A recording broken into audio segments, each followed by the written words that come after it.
Farg'ona davlat universitetida teatr haftaligi doirasida talabalar uchun bepul spektakllar namoyish etilmoqda. Mazkur tadbir yoshlarning ma'naviy dunyosini boyitish, milliy adabiyot va san'atga bo'lgan qiziqishini yanada oshirishga xizmat qilmoqda. Xususan Farg'ona viloyati musiqali drama teatri sahnasida o'zbek xalqining qalbidan chuqur joy olgan she'rlar, milliy g'urur va vatanga muhabbat timsoli bo'lgan Abdulla Oripov tavalludining 85 yilligi munosabati bilan sahnalashtirilgan Yillar armoni spektakli talabalar e'tiboriga havola etildi.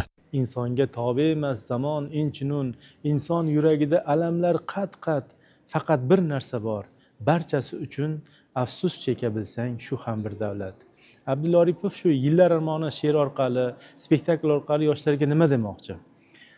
Inson yoshligida ancha ilmga, ta'limga katta e'tibor berish kerak. Yoshligida afsus chekib qolmaslik uchun. Demak, mana shu bugungi Yillar armoni degan spektakl yoshlarga ibrat, namuna bo'la oladi deb o'ylayman.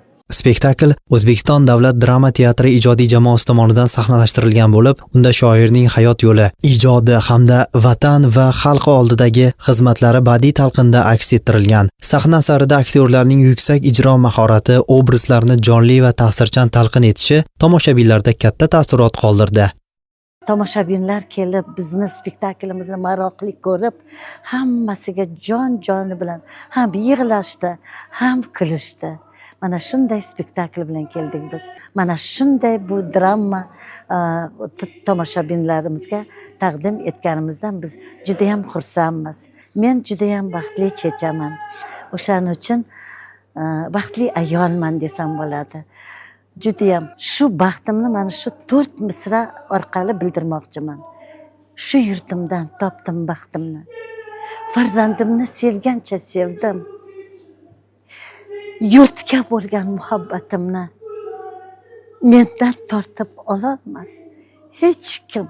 Ayniqsa aktyorlarning hissiyotlarga boy ijrosi, she'riy satrlarni chuqur ma'no bilan yetkazishi talabalarni befarq qoldirmadi. Ularning mahoratli chiqishlari orqali shoirning ruhiy kechinmalari, vatanga bo'lgan muhabbati va ijodiy izlanishlari yanada yorqin aks etdi.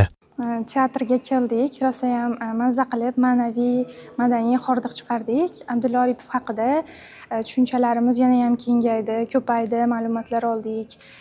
Teatrga o'zi tez-tez kelib turamiz, madaniy hordiq olamiz. O'qishdan tashqari juda ham yoqimli, aktyorlarning ijrosi juda ham yoqdi, zo'r.